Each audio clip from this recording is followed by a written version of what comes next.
శ్రీ గురుభ్యో నమః. శ్రీ మాత్రే నమః. సాధారణంగా ప్రతి ఇంట్లో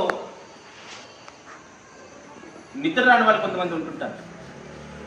ఆ నిద్ర ఒకవేళ టెన్షన్స్ వల్ల రావట్లేదా, లేకపోతే అప్పులతో కూడుకున్నాయా, లేకపోతే ఫ్యామిలీ సమస్యలతో నిద్ర పట్టట్లేదా, ఇంకా రకరకాల ప్రాబ్లమ్స్తో నిద్ర రాకపోవడం ఒక కారణమైతే, అన్నీ బాగానే ఉన్నాయి, ఆర్థికంగా స్థిరపడ్డాం, బాగానే ఫ్యామిలీ మంచి సెటిల్ అయ్యిండ్రు, పిల్లలంతా సెటిల్ అయిపోయారు, లేదా ఇంకా అన్ని రకాలుగా ఎలాంటి అనారోగ్య సమస్యలు లేవు, కానీ నిద్ర పట్టట్లేదు అనేటువంటి వాళ్ళు కూడా కొంతమంది మనకు అక్కడ కనిపిస్తుంటారు అక్కడక్కడ.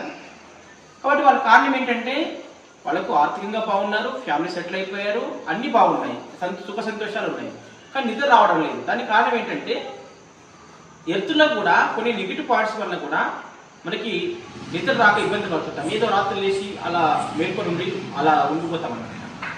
ఓకే, అంటే 8 గంటల్లో పడుకోవాలనుకుంటే మనం ఏదో మధ్యరాత్రి లేచి అలా కూర్చుండిపోతాం, ఆ నిద్రను రాదు ఎంత ప్రయత్నం చేసినా.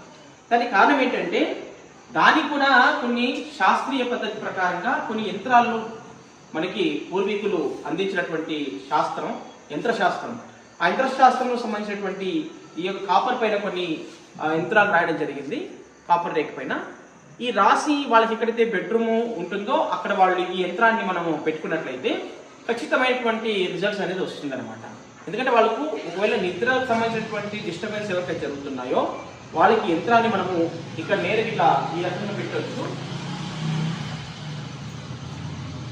ఇలా ఈ యంత్రాన్ని ఇక్కడ పెట్టేసి మనము దీన్ని క్లోజ్ చేసినట్లయితే వాళ్ళకి చక్కటి నిద్ర వచ్చేటటువంటి ఆస్కారం ఎంతైనా ఉందన్నమాట.